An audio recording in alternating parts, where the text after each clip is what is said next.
Hi, ഞാൻ doctor Juhi Das, QNB health കെയറിലെ homeopathic ഫിസിഷ്യനാണ്. ഒരു ഡേ സ്റ്റാർട്ട് ചെയ്യുമ്പം നമുക്ക് ഭയങ്കരമായിട്ടുള്ളൊരു ക്ഷീണം തോന്നുക, അല്ലെങ്കിൽ ഒരു എനർജി ഇല്ലാത്തൊരവസ്ഥ വരുന്നു. ചിലപ്പോൾ ഇതൊരു 1 ഡേ മാത്രമായിട്ട് എക്സിസ്റ്റ് ചെയ്യും.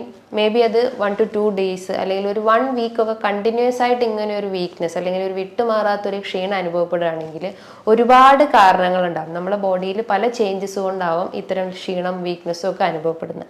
അപ്പോൾ അതിന് എന്തൊക്കെയാണ് അതിൻ്റെ കാരണങ്ങൾ, ഇതിനെ നമുക്ക് എങ്ങനെ മാനേജ് ചെയ്യാം, ഡയറ്ററി മാനേജ്മെൻറ്റ് മാത്രമാണോ അല്ലെങ്കിൽ നമ്മൾ ഇൻറ്റേർണലി മെഡിസിൻസ് എടുക്കണോ എന്നൊക്കെ ഈ ഒരു വീഡിയോയിലൂടെ നമുക്ക് പറയാം.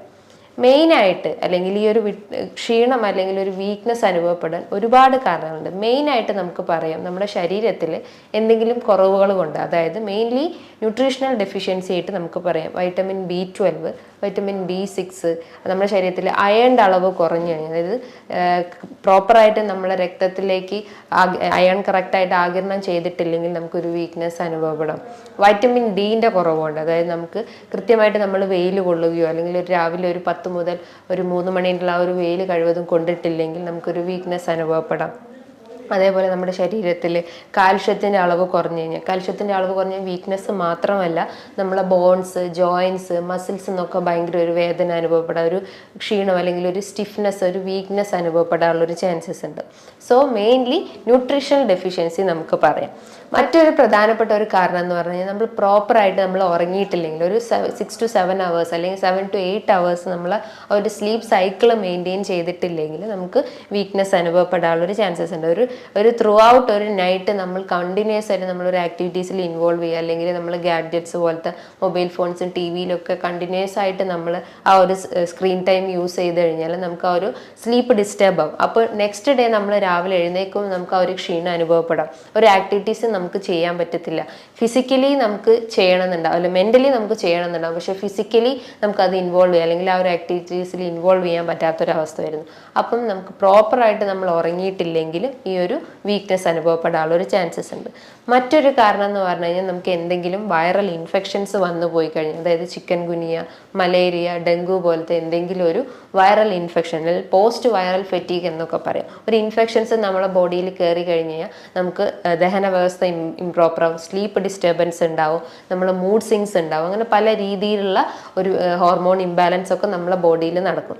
അപ്പോൾ അതുമൂലവും നമുക്കൊരു വീക്ക്നെസ് അനുഭവപ്പെടാനുള്ള ഒരു ചാൻസസ് ഉണ്ട്. മറ്റൊരു പ്രധാനപ്പെട്ട ഒരു കാരണം എന്ന് പറഞ്ഞു കഴിഞ്ഞാൽ നമുക്ക് ലൈഫ് സ്റ്റൈൽ ഡിസീസിൽ വരുന്ന ഒന്നാണ് പ്രമേഹം അല്ലെങ്കിൽ ഡയബറ്റിസ്. ഇതുമൂലവും ഇന്ന് പ്രായമായിട്ടുള്ള ആളുകളെ 35 to 45 എബവ് ഉള്ള ആളുകളിലൊക്കെ ഇത്തരം ഒരു സ്ലീപ്പ് ഡിസ്റ്റർബൻസ് മൂലം വീക്ക്നെസ് അനുഭവപ്പെടാനുള്ള ഒരു ചാൻസസ് ഉണ്ട്. അവർക്ക്, അതായത് പ്രമേഹ രോഗികൾക്ക് മെയിൻലി നൈറ്റിലാണ് ഒരു ഡിസ്റ്റർബൻസ് ഉണ്ടാവുക. അവർക്ക് റെക്കറൻ്റ് ആയിട്ട് യൂറിൻ പാസ് ചെയ്യേണ്ട ഒരു ബുദ്ധിമുട്ട് വരുന്നു, ക്ഷീണം വരുന്നു, അത് രാത്രിയിലായിട്ട് അധികമായിട്ട് വർദ്ധിച്ചു വരുന്നു. അപ്പോൾ അതുമൂലവും അല്ലെങ്കിൽ പ്രമേഹം മൂലവും നമുക്ക് വീക്ക്നെസ് അനുഭവപ്പെടാനുള്ള ഒരു ചാൻസസ് ഉണ്ട്. ഈ പ്രമേഹം അഡൽട്ടിൽ മാത്രമല്ല ജുവനൈൽ സ്റ്റേജിലും അത് അഫക്റ്റ് ചെയ്യാനുള്ള ഒരു ചാൻസസ് ഉണ്ട്. ജുവനൈൽ ഡയബറ്റീസും ഉണ്ട്, അഡൽട്ട് ഡയബറ്റീസും ഉണ്ട്. അപ്പോൾ അത് കുട്ടികളിലും അഡൽട്ട് ഏജിലും ഒക്കെ കോമൺ ആയിട്ടുള്ള ഒരു കണ്ടീഷനാണ്. അതേപോലെ തന്നെയാണ് നമുക്ക് അമിതമായിട്ട് നമ്മൾ ഈ ഒരു ഡ്രിങ്ക്സ് അല്ലെങ്കിൽ ആൽക്കഹോൾ അല്ലെങ്കിൽ ചായ, കാപ്പി പോലത്തെ എന്തെങ്കിലും ഡ്രിങ്ക്സിനൊക്കെ കൂടുതലായിട്ട് ഡിപ്പെൻഡ് ചെയ്യണം. നമുക്കറിയാം, നമുക്കൊരു ക്ഷീണം വരും അല്ലെങ്കിൽ ഒരു ഉറക്കം മൂഡിലേക്കൊക്കെ പോകുമ്പോൾ ഒരു ഗ്ലാസ് ചായ അല്ലെങ്കിൽ കാപ്പിയൊക്കെ കുടിച്ചു കഴിഞ്ഞാൽ നമുക്ക് ആ ഒരു സ്ലീപ്പിനെസ് മൂഡ് മാറിയിട്ട് കുറച്ചുകൂടി ആക്റ്റീവ് ആവാനുള്ള ഒരു ചാൻസസ് ഉണ്ട്. അപ്പോൾ കൂടുതലായിട്ടും നമ്മളൊരു ചായയും കാപ്പിയും ഒക്കെ ഡിപ്പെൻഡ് ചെയ്ത് കഴിഞ്ഞാൽ അതിലടങ്ങിയിട്ടുള്ള കഫീൻ നമ്മളെ രക്തത്തിൽ അലിഞ്ഞു ചേർന്നിട്ട് അതിനനുസരിച്ചുള്ള രീതിയിലുള്ള വീക്ക്നെസ് നമ്മുടെ ശരീരത്തിൽ പ്രൊഡ്യൂസ് ചെയ്യും.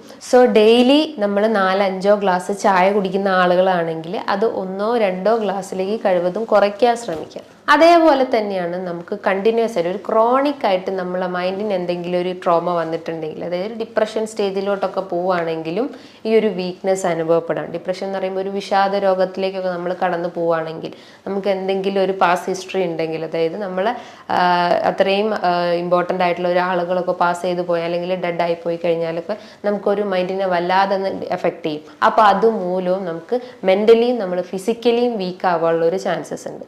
മറ്റൊരു കാരണം എന്ന് പറഞ്ഞു കഴിഞ്ഞാൽ നമ്മൾ രക്തത്തിൽ അല്ലെങ്കിൽ നമ്മുടെ ശരീരത്തിൽ HBൻ്റെ അളവ് കുറയും, അതായത് ഹിമോഗ്ലോബിൻ്റെ അളവ് കുറഞ്ഞു കഴിഞ്ഞാലും നമ്മുടെ ശരീരത്തിൽ അനീമിയ പോലത്തെ പ്രശ്നങ്ങളുണ്ടാകും, അതായത് അയൺ ഡെഫിഷ്യൻസി അനീമിയ പോലത്തെ ലക്ഷണങ്ങളുണ്ടാകും.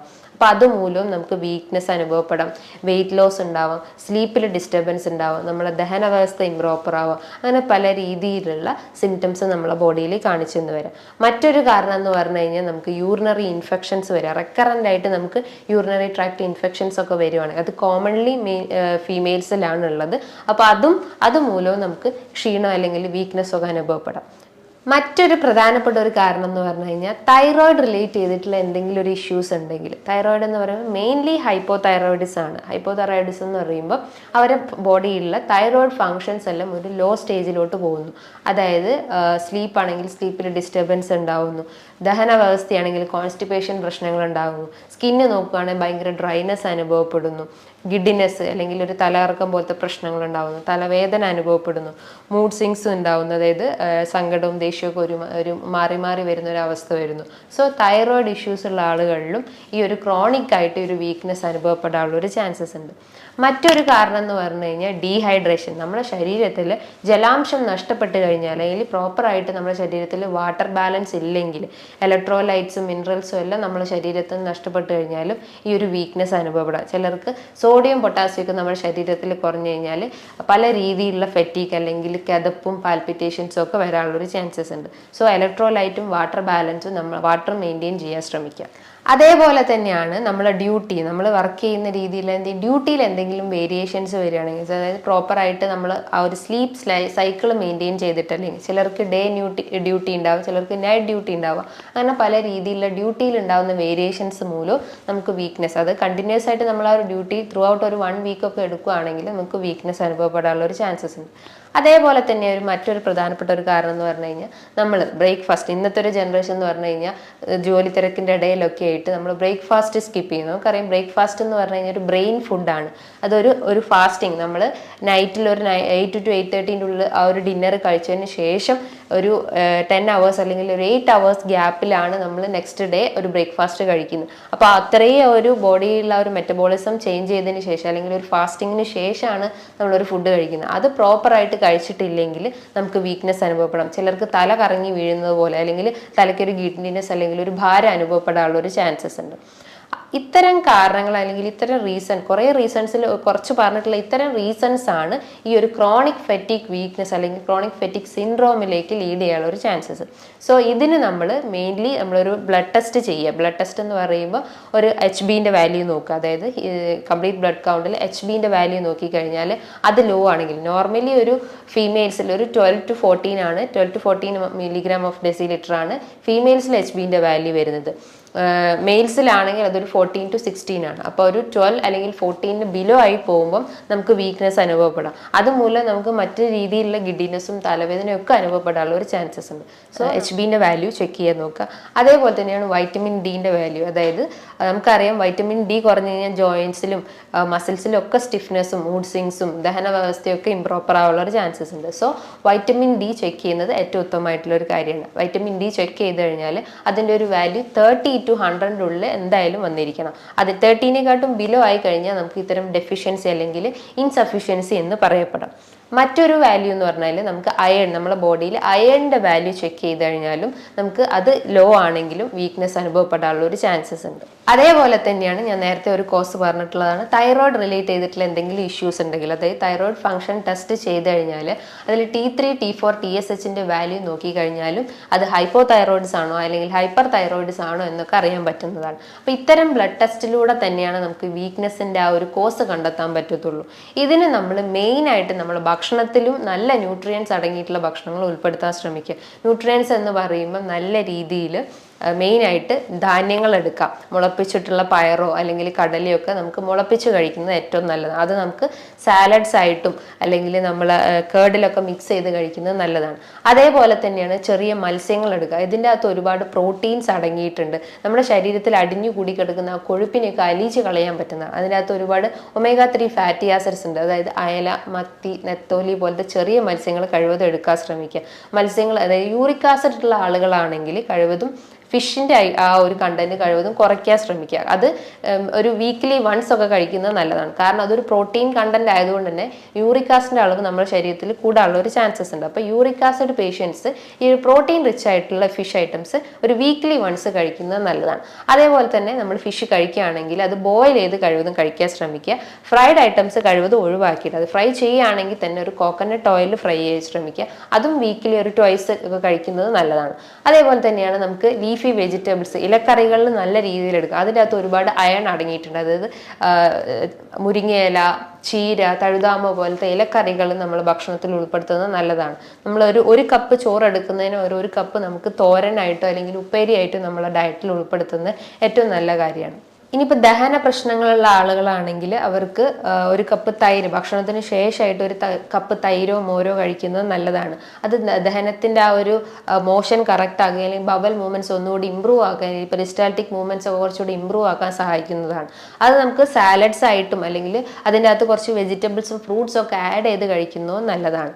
അതേപോലെ തന്നെയാണ് നമ്മുടെ ശരീരം എപ്പോഴും ജലാംശം നമ്മുടെ ശരീരത്തിൽ മെയിൻറ്റെയിൻ ചെയ്തുകൊണ്ടിരിക്കുക.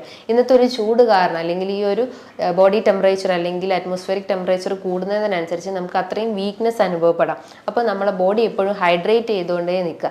ഡെയിലി വെറും വയറ്റിൽ രാവിലെ എഴുന്നേറ്റാൽ ഉടനെ വെള്ളം കുടിക്കുക. അത് കഴിഞ്ഞിട്ട് ഭക്ഷണത്തിന് ശേഷം ഒരു 10-15 മിനിറ്റ് ഭക്ഷണത്തിന് ശേഷമായിട്ടും കുടിക്കുക. അങ്ങനെ ഡെയിലി ഒരു 10 to 12 ഗ്ലാസ് ഡെയിലി വെള്ളം കുടിക്കുന്നത് ഏറ്റവും നല്ല കാര്യമാണ്. ഇനിയിപ്പോൾ തൈറോയിഡ് ഇഷ്യൂസ് ഉള്ള ആളുകളാണെങ്കിൽ അവരുടെ ഡയറ്റിൽ മെയിനായിട്ട് ഫോക്കസ് ചെയ്യേണ്ടതാണ് ഈ ഇലക്കറികൾ അല്ലെങ്കിൽ സീഡ്സ് ഐറ്റംസ് ഭക്ഷണത്തിൽ ഉൾപ്പെടുത്തുന്നതാണ്. അതേപോലെ വൈറ്റ് റൈസിന് പകരം ബ്രൗൺ റൈസ് ഭക്ഷണത്തിൽ ഉൾപ്പെടുത്തുന്നത് നല്ലതാണ്. അതേപോലെ അവർ ഒഴിവാക്കേണ്ട ഒരു കാര്യം എന്ന് പറഞ്ഞു കഴിഞ്ഞാൽ മിൽക്ക് പ്രൊഡക്ട്സ്, അത് പാൽ ഉൽപ്പന്നങ്ങളൊക്കെ കഴിവതും ഒഴിവാക്കാൻ ശ്രമിക്കുക. കാരണം അതുമൂലം നമ്മുടെ ദഹന വ്യവസ്ഥ ഇംപ്രോപ്പർ ആവും. അതുമൂലം തൈറോയിഡ് ഇഷ്യൂസ് അഗ്രവേറ്റ് ചെയ്യാനുള്ള ഒരു ചാൻസസ് ഉണ്ട്. അതേപോലെ ഒഴിവാക്കേണ്ട ഒന്നാണ് സോയാബീൻ പ്രൊഡക്ട്സ് കഴിവതും ഒഴിവാക്കാൻ ശ്രമിക്കുക. ക്യാബേജ് പ്രൊഡക്ട്സ്, ബ്രോക്കോളി ക്യാബേജ് പോലത്തെ വെജിറ്റബിൾസ് ഒക്കെ ഉണ്ടെങ്കിൽ അത് കഴിക്കുന്നതുകൊണ്ട് കുഴപ്പമില്ല. അത് വീക്ക്ലി വൺസ് നമുക്ക് ബോയിൽ ചെയ്ത് കഴിക്കാം. അത് ആ ഫ്രഷ് ഫോമിൽ ഒരിക്കലും നമ്മളെ സാലഡ്സിലൊന്നും ആഡ് ചെയ്ത് കഴിക്കരുത്. അതേപോലെ തന്നെയാണ് മറ്റൊരു ഫുഡായിട്ടാണ് റാഗി വെച്ചിട്ട് നമുക്ക് കുറുക്കായിട്ടോ അല്ലെങ്കിൽ ദോശയായിട്ടോ നമ്മൾ ഭക്ഷണത്തിൽ ഉൾപ്പെടുത്തുന്നത് നല്ലതാണ്. കുട്ടികൾക്ക് അത് കുഞ്ഞിലേ തൊട്ട് തന്നെ കൊടുത്ത് ശീലിക്കുക. കുറച്ചുകൂടി ഏജ്ഡ് ആയിട്ടുള്ള ആളുകൾക്കായാലും ഇതേ റാഗി നമുക്ക് കുറുക്കായിട്ടും ദോശയൊക്കെ ആയിട്ട് കൊടുക്കുന്നത് നല്ലതാണ്. അതിൻ്റെ അകത്ത് ഒരുപാട് കാൽഷ്യം അടങ്ങിയിട്ടുണ്ട് അല്ലെങ്കിൽ അയൺ ഒക്കെ അടങ്ങിയിട്ടുണ്ട്. ഇത് നമ്മളെ ബോൺ സ്ട്രെങ്ത് ഇൻക്രീസ് ചെയ്യും, മസിൽ സ്ട്രെങ്ത് ഒക്കെ ഒന്ന് ഇൻക്രീസ് ചെയ്യാൻ സഹായിക്കുന്നതാണ്. ഇപ്പോൾ വൈറ്റമിൻ ഡി ഡെഫിഷ്യൻസി ഉള്ള ആളുകളാണെങ്കിൽ അവർക്കും ഈ ഒരു റാഗി കൊണ്ട് ഒരുപാട് ഗുണങ്ങൾ അവരുടെ ശരീരത്തിൽ ഉണ്ടാവുന്നതാണ്. അതേപോലെ തന്നെയാണ് പ്രോബയോട്ടിക് ഭക്ഷണങ്ങൾ ഡയറ്റിൽ ഉൾപ്പെടുത്തുന്നത്. പ്രോബയോട്ടിക് എന്ന് പറയുമ്പോൾ നേരത്തെ പറഞ്ഞിട്ടുള്ള തൈര് നമുക്ക് ഉൾപ്പെടുത്താം, മോര്, അതേപോലെ തന്നെയാണ് പഴങ്കഞ്ഞി, അച്ചാറ്, ഇതൊക്കെ ഉപ്പിലിട്ട വസ്തുക്കളെല്ലാം നമുക്ക് പ്രോബയോട്ടിക് ഫുഡ് ഐറ്റം കാറ്റഗറിയിൽ പെടുത്താം. അപ്പോൾ പ്രോബയോട്ടിക് ഫുഡ് ഐറ്റംസ് അവരുടെ ഡയറ്റിൽ ഉൾപ്പെടുത്തുന്നത് ഏറ്റവും നല്ല കാര്യമാണ്. അതേപോലെ തന്നെയാണ് അവർക്ക് സീഡ് ഐറ്റംസ് എടുക്കാം. സീഡ്സ് എന്ന് പറയുമ്പം ഡെയിലി 1-2 അല്ലെങ്കിൽ 2-3 സീഡ്സ് ഡെയിലി നമുക്ക് കഴിക്കാം. സീഡ്സിൽ വരുന്നതാണ് ബദാം, വാൽനട്ട്, അവക്കാഡോ, അതേപോലെ തന്നെയാണ് ഫ്ലാക്സ് സീഡ്സ്, പംകിൻ സീഡ്സ്, ഇതൊക്കെ ഡയറ്റിൽ ഉൾപ്പെടുത്തുന്നത് ഏറ്റവും നല്ലതാണ്. ഇനിയിപ്പോൾ ബദാമൊക്കെ കഴിക്കുവാണെങ്കിൽ അത് വെള്ളത്തിലിട്ട് കുതിർത്ത് കഴിക്കാം. ഫ്ലാക്സ് സീഡ്സ് ആയാലും വെള്ളത്തിലിട്ട് കുതിർത്ത് കഴിക്കാം. അതേപോലെ അത് റോസ്റ്റ് ചെയ്തിട്ട് അല്ലെങ്കിൽ പൊടിച്ചിട്ടൊക്കെ നമ്മൾ ഡയറ്റിൽ, അതായത് റാഗീൻ്റെ അകത്തൊക്കെ മിക്സ് ചെയ്തിട്ട് കഴിക്കാം. അതേപോലെ ചപ്പാത്തി ഒക്കെ ഉണ്ടെങ്കിൽ അതിൻ്റെ അകത്തൊക്കെ മിക്സ് ചെയ്ത് കഴിക്കുന്നത് ഏറ്റവും നല്ല കാര്യമാണ്. ഇനിയിപ്പോൾ അമിത വണ്ണമൊക്കെ ഉള്ള ആളുകളാണെങ്കിൽ അവരെപ്പോഴും ഒരു എക്സസൈസ് എപ്പോഴും മെയിൻറ്റെയിൻ ചെയ്യാൻ ശ്രമിക്കുക. കാരണം ആ ഒരു ബോഡി വെയ്റ്റിനെക്കാട്ടും കൂടുതലായിട്ട് അവരെ ജോയിൻസിന് താങ്ങാൻ പറ്റാത്തൊരവസ്ഥ വരുമ്പോൾ അവർക്ക് ഈ ഒരു ക്ഷീണം അനുഭവപ്പെടുന്നത്. അപ്പോൾ എപ്പോഴും ആ ഒരു എക്സസൈസ് മെയിൻറ്റെയിൻ ചെയ്യാൻ ശ്രമിക്കുക. ഡെയിലി ഒരു 10 to 15 മിനിറ്റ് എക്സസൈസ് ചെയ്യാൻ ശ്രമിക്കുക. ഈ പറഞ്ഞിട്ടുള്ള ഒരു ഡയറ്ററി പാറ്റേണും എക്സസൈസും നമുക്ക് മെയിൻറ്റെയിൻ ചെയ്ത് കഴിഞ്ഞാൽ നമ്മുടെ ശരീരത്തിൽ അയണിൻ്റെയും കാൽഷ്യത്തിൻ്റെയും വൈറ്റമിൻ ഡിൻ്റെയും ഒക്കെ ഒരു ഡെഫിഷ്യൻസി ഉണ്ടെങ്കിൽ അത് നമുക്ക് കറക്റ്റ് ചെയ്യാൻ പറ്റും. ഇനി കണ്ടിന്യൂസ് ആയിട്ട് ഇങ്ങനത്തെ ഒരു ക്ഷീണം അനുഭവപ്പെടുകയാണെങ്കിൽ നിങ്ങൾ തീർച്ചയായിട്ടും ഒരു ഡോക്ടറെ കൺസൾട്ട് ചെയ്തിട്ട് അതിനൊരു പ്രോപ്പർ ആയിട്ടുള്ള ഒരു മെഡിസിൻസ് സ്റ്റാർട്ട് ചെയ്യണം. ഇത്തരം വീക്ക്നെസ്സിന് അല്ലെങ്കിൽ ഒരു ക്ഷീണത്തിനൊക്കെ കണ്ടിന്യൂസ് ആയിട്ട് അല്ലെങ്കിൽ ക്രോണിക് ആയിട്ട് ഇത്തരം ക്ഷീണങ്ങൾക്കൊക്കെ ഹോമിയോപ്പതിയിൽ ഒരുപാട് മെഡിസിൻസ് അവൈലബിൾ ആണ്. അതായത് ചൈന, ജെൽസീമിയം പോലത്തെ ഒരുപാട് മെഡിസിൻസ് അവൈലബിൾ ആണ്. സോ ഒരു പ്രോപ്പർ ട്രീറ്റ്മെൻറ്റ് സ്റ്റാർട്ട് ചെയ്ത് കഴിഞ്ഞാൽ നമുക്ക് ഇത്തരം ലക്ഷണങ്ങൾ അല്ലെങ്കിൽ ഇത്തരം ബുദ്ധിമുട്ടുകളൊക്കെ നമുക്ക് കൺട്രോൾ ചെയ്യാൻ പറ്റുന്നതാണ്. ഇനി ഇതുമായി ബന്ധപ്പെട്ട് നിങ്ങൾക്ക് എന്തെങ്കിലും സംശയങ്ങൾ ഉണ്ടെങ്കിൽ താഴെ കാണുന്ന നമ്പറിൽ കോൺടാക്ട് ചെയ്യാവുന്നതാണ്. നല്ലൊരു ഹെൽത്ത് വീഡിയോയുമായി വീണ്ടും കാണാം.